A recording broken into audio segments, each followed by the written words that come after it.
Hi guys, welcome to study skill success. Channel से थोड़ा हट के वीडियो दे रहा हूँ, लेकिन यकीन मानिए आपकी बेसिक लाइफ में ये वीडियो काफी ज्यादा इंपॉर्टेंस रखने वाली है। क्या होता है कि हम जब दवाई लेने जाते हैं तो डॉक्टर्स हमें वो दवाई एक पर्ची पर लिख के देता है, और उस पर्ची पर डॉक्टर की लाइन की कुछ बेसिक टर्म्स लिखी होती हैं जो नॉर्मली पर्सन को नहीं समझ आती, लेकिन जैसे ही हम मेडिकल पर वो पर्ची देते हैं तो वो उसे आसानी से समझकर उन दवाइयों को हमें दे भी देते हैं और उस पर्ची को हमें समझा भी देते हैं कि इसमें जो दवाइयां लिखी है वो किस प्रकार से हमें लेनी है। ठीक है, तो इन दवाइयों पर जो टर्म्स लिखी होती हैं, इन टर्म्स का मतलब क्या रहता है उसी के बारे में जानेंगे। वीडियो इंपॉर्टेंट है, काफी ज्यादा इंटरेस्टिंग भी है, तो वीडियो को लास्ट तक जरूर देखिएगा। सबसे पहले तो हम जब कोई बेसिक टेस्ट करवाने जाते हैं उसके लिए जो टर्म्स यूज होती हैं उस पर बात करते हैं। सबसे पहले है बीपी। अगर कहीं पर भी बीपी लिखा है तो इसका मतलब है कि ब्लड प्रेशर, यानी कि आपका ब्लड प्रेशर का टेस्ट करना है। दूसरा आता है बीएसएफ। बीएसएफ का मतलब है ब्लड शुगर फास्टिंग, यानी कि ब्लड शुगर जो होता है उसका टेस्ट होना है। तीसरा आता है यूएसएचजी। यूएसजी यूएसजी का मतलब है अल्ट्रासाउंड या फिर सोनोग्राफी का टेस्ट आपका होना है। उसके बाद आता है सीएक्सआर। सीएक्सआर का मतलब है चेस्ट एक्सरे, यानी कि चेस्ट एक्सरे का टेस्ट होना है। फिर आता है आपका टी। टी यानी कि नॉर्मल टेम्परेचर चेक करना है, यानी कि फीवर वगैरह आपको है या फिर नहीं, इसके लिए जो टेम्परेचर चेक किया जाता है उसका मीनिंग है। पीआर का मतलब है आपकी पल्स रेट चेक करनी है। कोरोना काल में ये काफी ज्यादा जो है यूज हुआ था।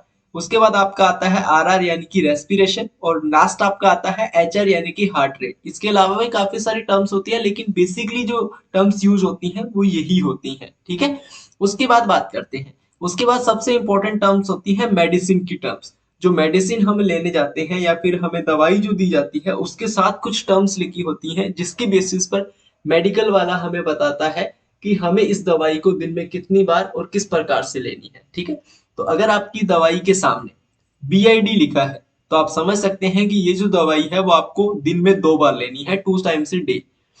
इसके अलावा अगर टीआईडी लिखा है, यानी ये जो दवाई है आपको दिन में 3 टाइम लेनी है, morning, afternoon and evening. 2 time है तो मॉर्निंग एंड इवनिंग। ठीक है, इस प्रकार से। इसके अलावा अगर ओडी लिखा है तो आपको दिन में एक ही बार लेनी है वो दवाई। क्यूडी लिखा है यानी कि ये दवाई आपको हर रोज लेनी है।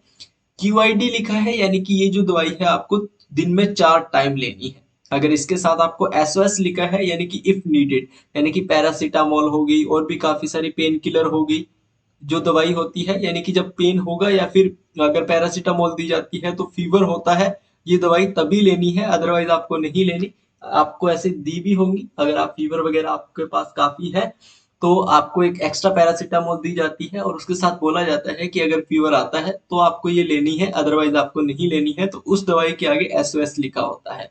इसके अलावा एचएस और बीटी यानी कि आपको सोने से पहले लेनी है। बीबीएफ यानी कि बिफोर ब्रेकफास्ट लेनी है, खाना खाने से पहले। पीसी का मतलब आफ्टर मील्स, खाना खाने के बाद। और एसी का मतलब आफ्टर मील्स। पीसी का मतलब है बिफोर मील्स। ठीक है, बिफोर ब्रेकफास्ट, पीसी का मतलब बिफोर मील्स है।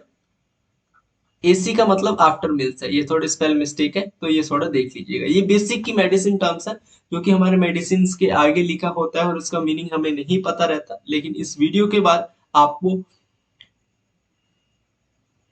इन टर्म्स को समझने में कोई भी दिक्कत या फिर परेशानी नहीं होगी। इसके अलावा कुछ और टर्म्स भी हैं, बेसिक टर्म्स, उनको भी देख लेते हैं। जैसे कि ओपीडी। ओपीडी का मतलब है आउट पेशेंट डिपार्टमेंट, यानी कि आउट पेशेंट डिपार्टमेंट होता क्या है थोड़ा सा समझ लेते हैं।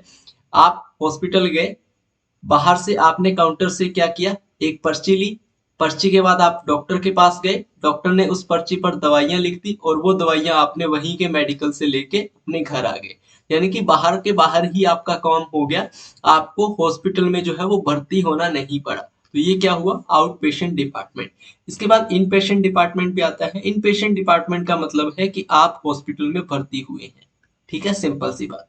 उसके बाद सीओ। सीओ मतलब कंप्लेंट ऑफ, यानी कि आपने बताया है डॉक्टर को मुझे ये प्रॉब्लम है और उस प्रॉब्लम के बेसिस पे, आपकी उस कंप्लेंट के बेसिस पर आपको दवाई दी जा रही है। ऑन एग्जामिनेशन, डॉक्टर ने सबसे पहले आपकी कंप्लेंट सुनी, उस कंप्लेंट के हिसाब से डॉक्टर ने क्या एग्जामिन किया और इस एग्जामिन के बाद आपको कौन कौन सी दवाई दी जा रही है उसका मतलब है ओई, यानी कि उसके सामने ओई करके आपका लिखा जाएगा। सबसे कंप्लेंट सीओ करके लिखा जाएगा आपकी जो कंप्लेंट है, यानी कि आपने बोला मुझे फीवर है, इसके अलावा मुझे लूज मोशन है, ये सब आपने लिखा। इन सबको एग्जामिन करने के बाद डॉक्टर ने क्या एग्जामिन किया, उसके बाद डॉक्टर अपना एग्जामिनेशन लिखेगा। इसके बाद RX यानी कि पूरा का पूरा प्रिस्क्रिप्शन लिखा जाता है दवाई का। TX यानी कि ट्रीटमेंट और प्रिस्क्रिप्शन एक ही बात है। BX मतलब डायग्नोसिस। इसके अलावा SX यानी क्या क्या सिम्टम्स है, और C मतलब विद। ठीक है, यानी कि आपने बोला कि मुझे फीवर भी है, इसके साथ साथ पेन भी है, तो फीवर आपको लिखा जाएगा फीवर C पेन। सी मतलब विद, फीवर विद पेन भी है आपको। ठीक है, तो ये बेसिक टर्म्स लिख दी जाती हैं। ये कुछ टर्म्स हैं जो कि नॉर्मली दवाई की पर्ची पर लिखी जाती है, और शायद आज की इस वीडियो के बाद इन टर्म्स को समझने में आपको कोई भी दिक्कत या फिर परेशानी नहीं होगी। ऐसे ही बेसिक नॉलेज के रिगार्डिंग और भी वीडियोस मैं आपके लिए लाता रहूंगा। ये वीडियो कैसी लगी अपने रिव्यूज कमेंट सेक्शन में जरूर दीजिएगा। ठीक है, बाकी मिलते हैं नेक्स्ट वीडियो में, तब तक के लिए good luck and have a nice day.